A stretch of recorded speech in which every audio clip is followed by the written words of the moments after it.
up on the other side. Niggas acting like we tied. I've been gone since like July. Niggas acting like I died. They won't be expecting shit when Capo go to slide. Cause I told them that we put that shit behind us, but I lied. Hey, look who I'm around, man. What up, though? What it is, what it ain't, but it's what you know. It's your boy, Everything Deezy, man, back at it with a video. And today, man, I got a special guest. And the guest I got today is my boy, REEM of Humble Menace Clothing.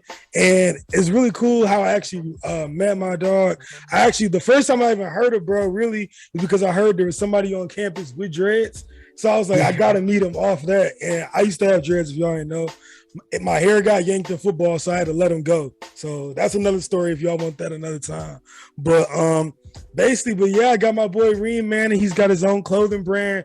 And I wanted to interview him to give y'all some insight on what he does to do his thing. I'm repping, you know what I'm saying, Humble Menace, one of the original shirts that came out, you know what I'm saying?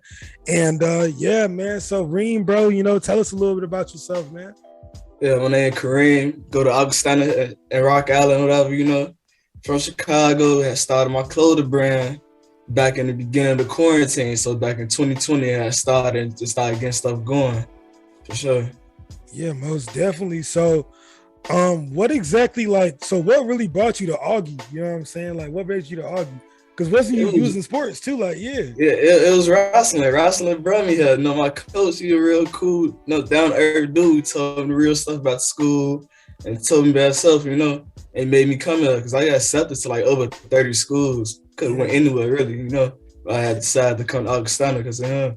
Yeah, most definitely. I'm about to say, yeah, really where I ran into REEM at, like for real, the first time was the Black Student Union. You know what I'm saying? I was a member, and on top of that, eventually became like the treasurer. I was on the exec board, but you know what I'm saying, got to meet all my black guys doing their thing, man. You know what I'm saying? And ended up running into REEM, always positive energy, man. So let's get into the clothing. What made you get into clothing specifically? You know what I mean? I don't even know. It was like just an idea, I guess, like to express myself, but how I feel about the things going on, you know, in Chicago specifically, what's going on, you know, and just in America with black people and stuff, there's, you know, social injustice and everything else. That I just pair everything from my like true beliefs together with everything was going on to try to make my brand. Big facts, man. Yeah, I love that, man, because I feel like nowadays with all the different influences, especially as black men and black women that we have going on, but specifically in this case, black men, there's so many different influences and different ways you can go, especially coming from different inner cities. Me personally from Detroit, you being from Chicago, but just different inner cities. And, you know, there's so many things that you can get into, and it's definitely good whenever you can find a positive outlet to express what you're going through. And turn into something awful, you know, into something awesome now. Turn to something awesome that, you know what I'm saying? People turn something awful to awesome. Right. So, yeah, exactly. Turn something awful to awesome. Exactly. So, you know, that's definitely huge. And I definitely love that. And I'm always behind that for sure. What is your major in school, and how does that tie into exactly what you do? I'm majoring in public health right now. So it ties into everything, you know. Public health is reaching and looking into every perspective to try to know better ourselves and stuff, better, you know, humans all together, you know, better the world. Yeah. So looking into like, you know, the social justice stuff, you know, critical race theory, just looking to all different types of things from every perspective to, you know, be able to better ourselves. Yeah, I definitely like hearing that, you know what I'm saying? Because it's like you have a business on one hand, but your major is something else. So it's kind of like, it's like, whoa, you have such a broad, you know what I'm saying, outlook on things. So it's like you can tie that into what you do. I mean, that's definitely a great outlook on life, you know what I'm saying? Right. So especially with public health and everything now going on with mental health, and how important that is now. You see all those incentives in sports and stuff like that. So, and in the black community as well. So, I mean, seeing that going on and then having all of those things, I mean, that's awesome, bro. Yeah, you know what I'm saying? So let me see, what were some initial challenges you had when you first started off? You know what I'm saying? I love to hear about, you know what I'm saying, like what you had to go through, because I already know, like with businesses and stuff and like doing your own stuff, I already know what can go wrong. But you know, I don't know, just me down myself at first. I kept trying to get people to listen, like, yeah, I'm gonna do this. I was showing them designs. They laugh and all this stuff. Like, nah, keep going. No, keep going.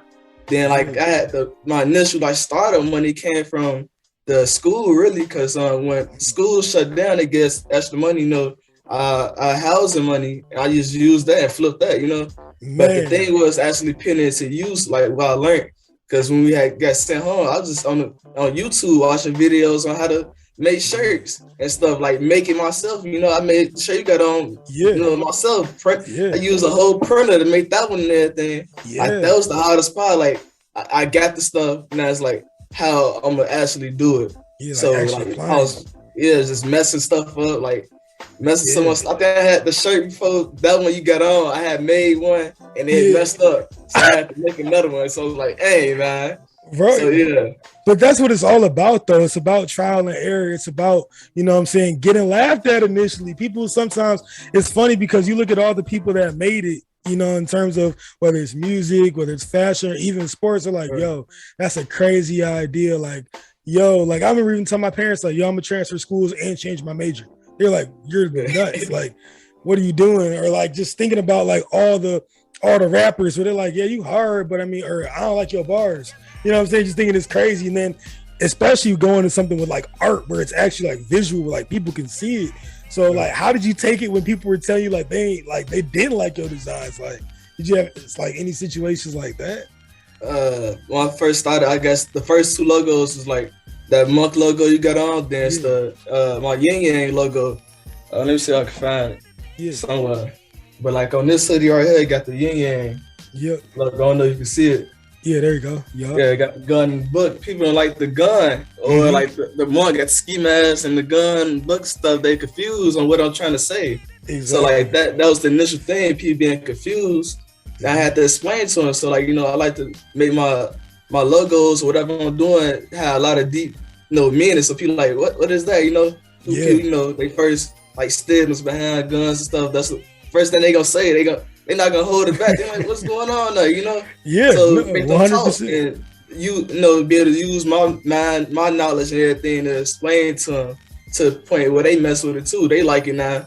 They not thinking the same way about the gun and stuff. But a Glock on the and stuff. Yeah, they think it different now. They like, dang. No, 100%. And I love that. That's what I really love about your brand, because I know people that make clothes. Like, I know people, I've seen their designs and their stuff is cool. But when I first saw your design, I was like, oh, bro, trying to say something with this one. He trying to do something. And I remember, bro, I don't even think I told you about this when I first wore your shirt at home. So like, I wore it around school a couple of times. I would get some teachers like look at me like, I don't know. You know what I'm saying? Like they would give you like kind of looks, but they wouldn't ask me what it like meant. And I remember I came home and I showed my mom, I had it on. My mom was just like, oh my God, you got like a monk with a gun and books and like, what is this thing? You know what I'm saying? And I explained it to her, but it started like a whole hour to 2 hour long conversation. Right. To where we were just talking about like what's going on in the community, how we can better ourselves. And I was just like, this is it. You know what I'm saying? Like this is genius. Like, you know what I'm saying? Making people think. And that's what I definitely think is special. And the fact that you were able to grind through those initial challenges really is like it shows your perseverance. It shows how resilient you were. You know what I'm saying? Because trust me, I already know, bro. I remember my first beats I made making beats, bro. They told me it was trash. Just stop. I had somebody tell you, kill yourself, bro. Kill the beats, kill it. You know what I'm saying? People crazy. You know what I'm saying? But you got to do what you got to do and keep going, and it's starting to pay off.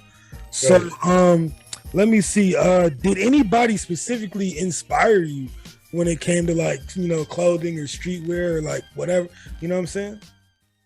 The inspiring clothing. I think it was really just Chicago, like small Chicago brands. It wasn't no big brands, anything. Yeah, that's what I'm saying. Even if it's local, bro, like anything. Yeah, so local like Chicago brands, they kind of big. One called Scoop Era.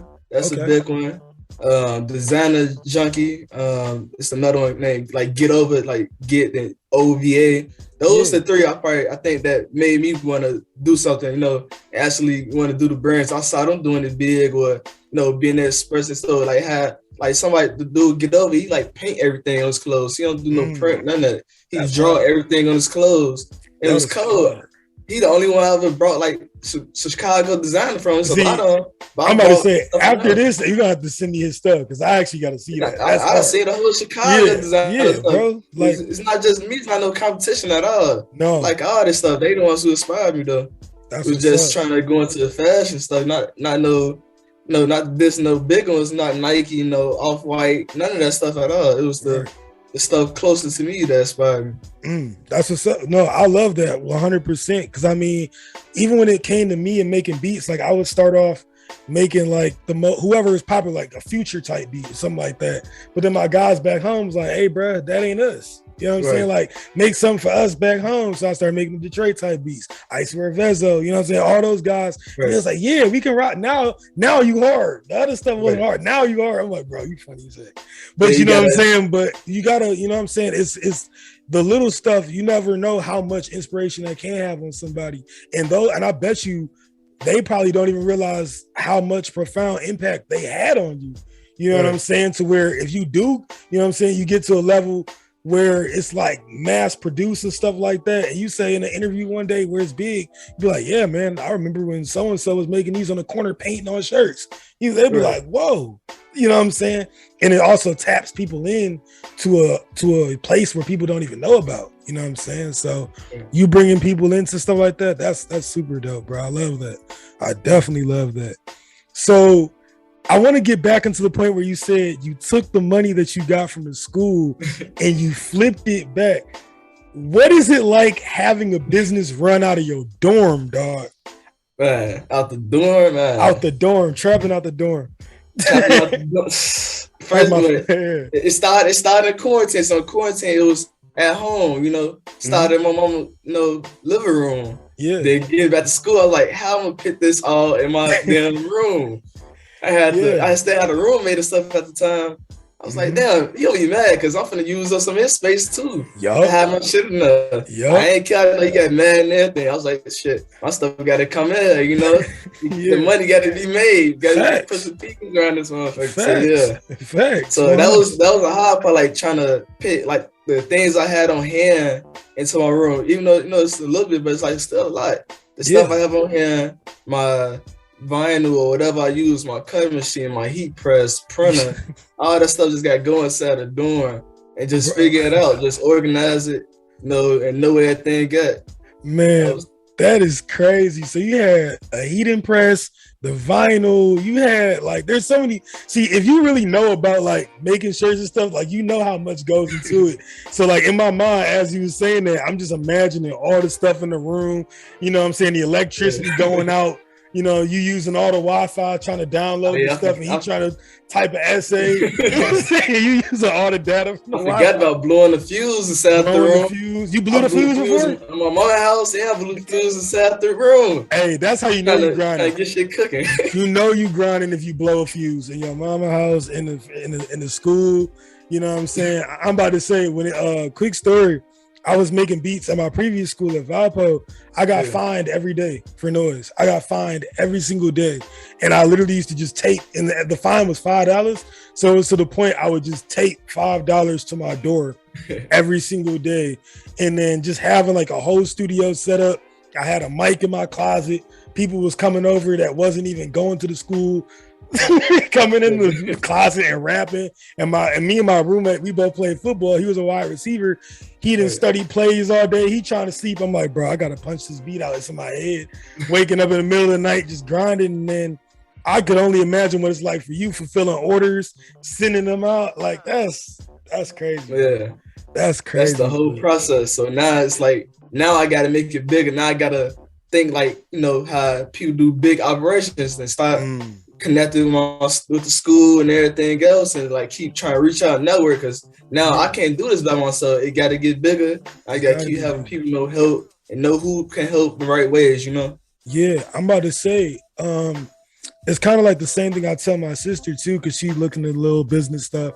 If you get a chance, if you have a free elective, take like a business course. If it's like an intro one, like it's something light. It ain't got to be like nothing crazy, like 400 level. But I had took last year. I got on it. I had took a business entrepreneurship class. It's it's not like a business, like come to us like business stuff, but it's still a business class. We were like a 40-page business plan, get everything together.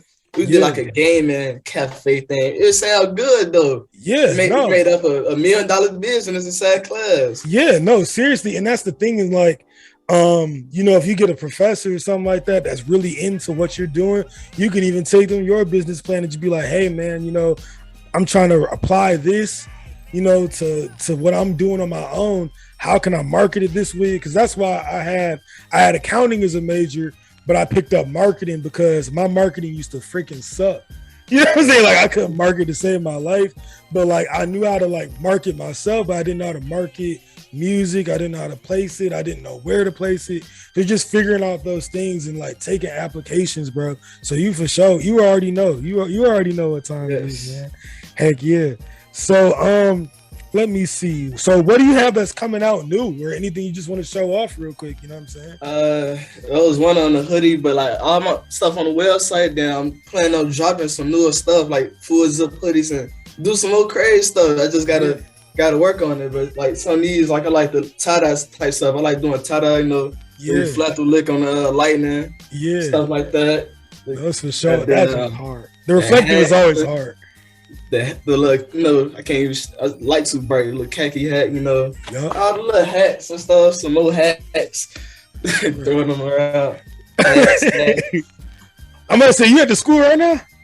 Yeah, I'm at the school. I'm gonna say he in the school with it right now. Y'all see how he just he in the school with it right now. This one of the shirts you got right here. Yep, it's the one I got on right now. That one. Yes, I just got a little bit of heat just sitting up, but you know, it's a lot. Heck got the purple lick, you know. Facts. But yeah, that's some of it. Like some stuff on the website, some probably not on the website yet. Then got some stuff I'm cooking up, trying to work with, you know. Stuff where it's gonna be the point where I'm not making it too much anymore. It's gonna be me designing it and stuff, and have manufacturers make it. You know, that's what I'm on the next stuff, trying to do like more mass production and stuff. Yeah, because I was gonna say, how is it for you when it comes to the work-life balance? Because you got to think you got school going on, then you got stuff going on. Because people think when you go to school, like you just go to class. Like, no, there's so many different things and clubs that go on in school. You might be on a team, you might be in an organization, you might be asked to speak somewhere. Then on top of that, you got relationships. Then on top of that, you still got your business that you're trying to rock. You know what I'm saying? There's so many different things to balance. You know what I'm saying? Like, how do you balance it? Do you have to like organize it? How is your organization, bro? I'm still working on it because it's like it's keep changing every look while. Like everything keep changing. Like I'm making it bigger. So it's like I gotta make it where it's less work for me. Or like I gotta do certain things, or I go to BSU meetings, or go communicate with everybody and do the schoolwork. It's a lot. It's to the point where I gotta talk to some people who did it before. That's what it is. You gotta talk to somebody, then they can know how they can help or what I can do to help myself out.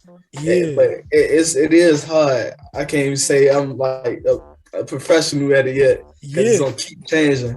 Yeah, because my thing is like, because my advice I would give, because I do like, with the music stuff and like just really even taking time out to just edit videos and stuff like that. The implementation of organizing yourself is the hardest part. That's the hardest part because it's going to take you the most time. You're going to actually got to just sit down and just map out everything.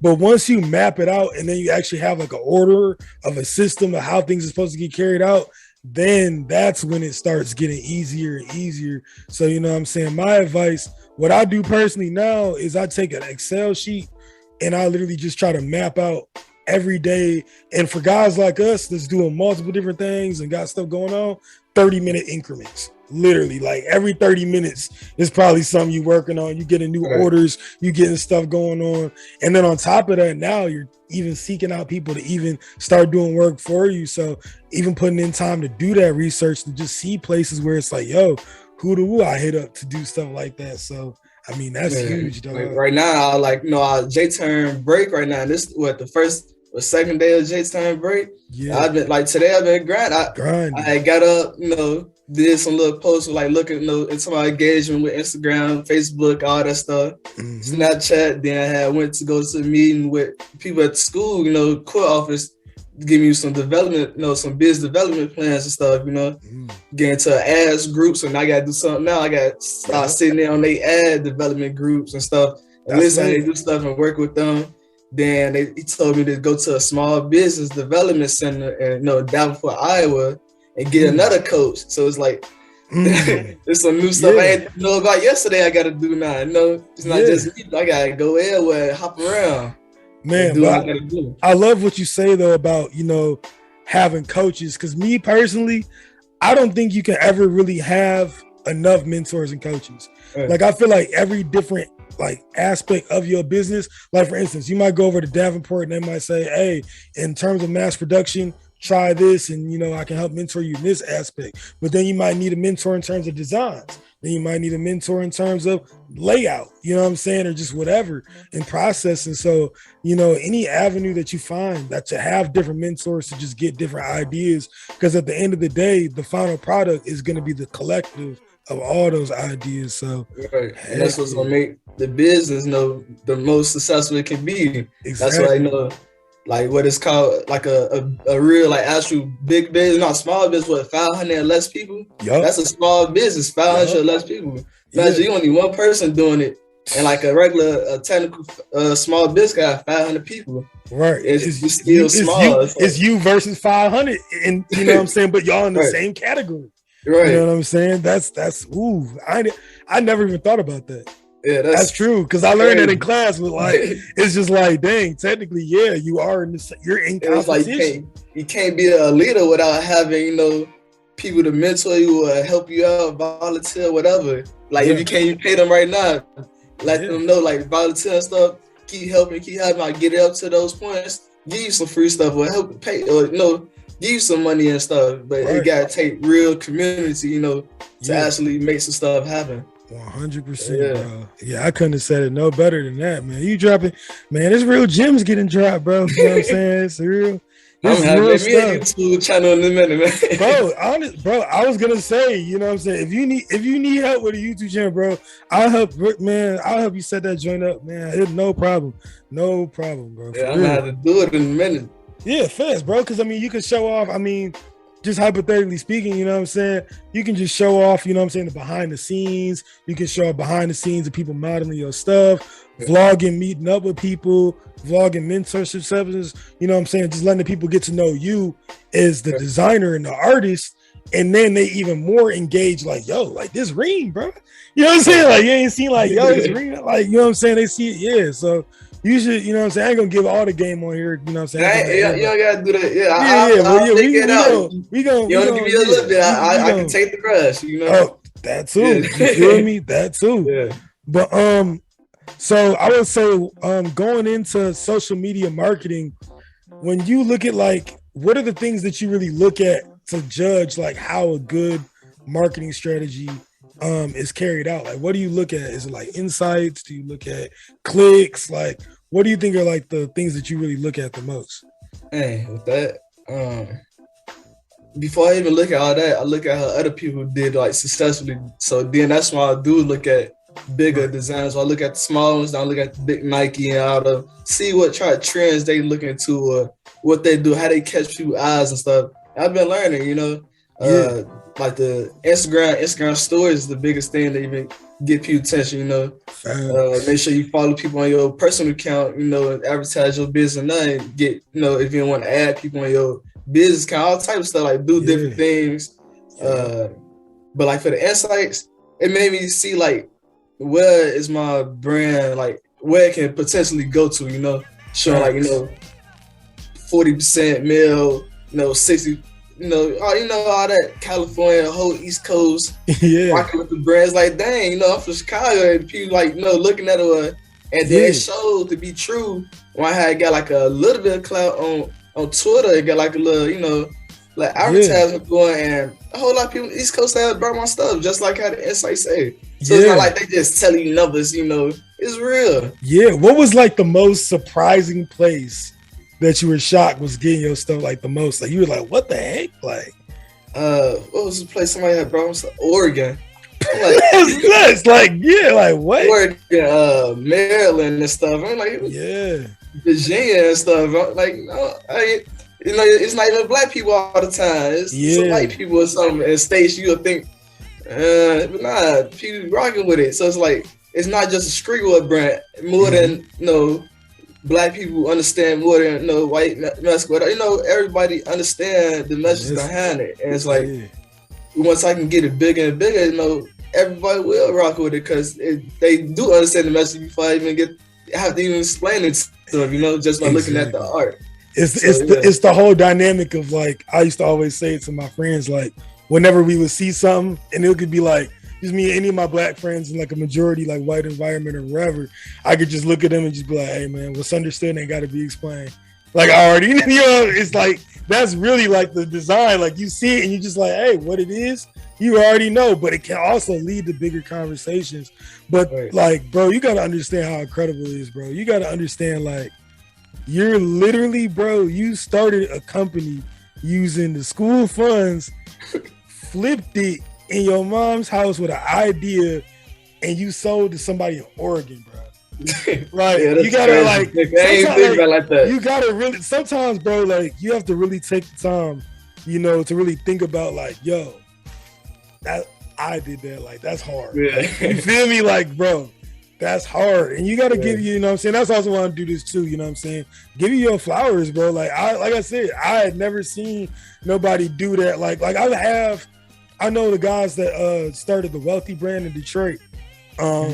And I saw kind of like the process of how they do it, but they got their own store, bro. They had money, you know what I'm saying, that they put into it. Bro, you like, hey man, I literally like, college kid. You was a normal dude. I saw you freaking, the only time I used to literally see you, bro, was when you used to walk from wrestling practice and I would just be walking back from lift. But oh, there go dog with the dreads I done heard about, And then at BSU meetings, next you know, I'm hearing, yo, shirts coming, boom, boom. Then it was just like, yo, like, everything. Went from walking, brought myself a car and everything. Yeah. Working out, just try to do my grind. This you bought like, yourself. Everything just. Bro, how did it feel buying a car? Man. How did it feel? I know. Oh man, just got blast music. Got to get on the expressway. Bro. Do 100 on the expressway, man. That's the victory lap. Jesus Christ. No, but bro, you gotta understand, man. You gotta definitely, because one thing about creators is we do get caught in the grind because, one of my older cousins, they told me like, hey, if you're not creating, you're the consumer. You know what I'm saying? It's either creators or consumers. You can't be both. So us creators are constantly working, but sometimes, you know what I'm saying, one thing I do when it does get hard or I get burnt out, I think like, yo, I sold a shirt to somebody in Oregon.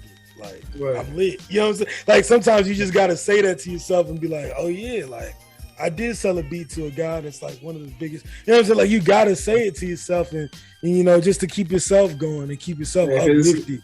It ain't easy all the time. I'm still, small brand, but I know the potential. I've seen the potential already, like you saying, the beats and stuff. Same thing, like, saying Kanye type story, Man, seriously, bro. 5 beats a day for 3 years. Type, man. And see, that's what I'm saying. You hear about stuff like that, and you just like, am I doing enough? You know what I'm saying? Am I doing this? But then you also got to keep your health in check too, because you be like, yo, you can burn yourself out. Like, I don't know how Kanye did 5 beats a day. He dropped out of college. Right? Yeah, we stayed in college. We stayed in college and still playing ball. Athletes and stuff, just doing beats. Man, I'm hitting people upside the head. Can barely even think. We're just making beats. Like, dog, I can't even. Wrestling practice, I can't don't even get me started on wrestling. All type of stuff. Hey, you got my respect, bro. Wrestling, I'm saying it right now. Wrestling is the hardest sport. I don't want to hear nobody say anything else. The next closest to it is boxing, but wrestling is the hardest sport. I don't even want to debate. If anybody want to debate me on this topic, you can. But if you ever wrestling is a hard sport, period. Man, wrestling is crazy. Like seeing the big guys, like 300 pounds, they lose like 40 pounds in one day. Yeah. Like, how the hell y'all do? Man, that's intense. Hey, listen, I wrestled I wrestled 5th grade through 8th grade, Didn't wrestle my 9th grade year because I was trying to focus on football. 10th grade, one of our wrestling coaches was one of our high school football coaches, and he was like, "Hey, David, bro, come to the wrestling practice." When I tell you I had to carry one of the biggest guys up this ginormous hill, bro, I quit. I couldn't do it, bro. And I'm just like, you're doing it at the collegiate. He was doing it at the collegiate level. Like, bro, that's... The only reason I really gave it up for real was because of COVID, public health. Wrestling, it ain't a good mix. I gotta stay on top of my public health more than the wrestling. But I did it for what, 6-7 years or something like that. Yeah, I'm about to say that anybody that know about wrestling, man, that skin to skin contact, the mats, there's so much cleaning and stuff that go on, and I'm pretty sure you probably had incidents where practices probably had to get shut down because they had to clean the mats. You know what I'm saying? I had that happen. it only happened here. That's kind of crazy. I don't know. In high school, we say so clean enough had no skin disease anything, but here it's like, hold on, I got skin. I'm about to say, look, we right here with it. I already know. I already know. Hey, if you watching this, just what's understood ain't got to be explained. You feel me, man? Like,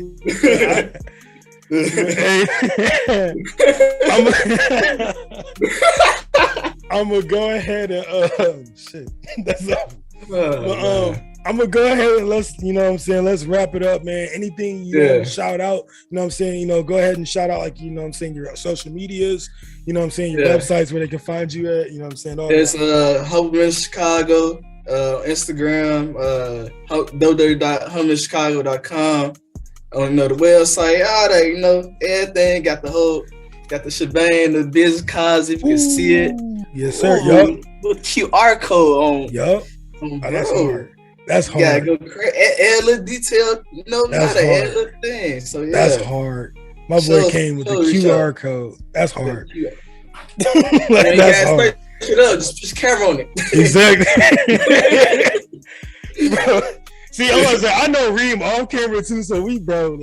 Yeah, this my dog, bro, for real. Yeah. Hey man, appreciate you for having you on, dog.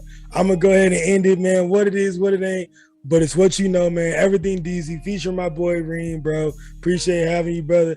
Peace.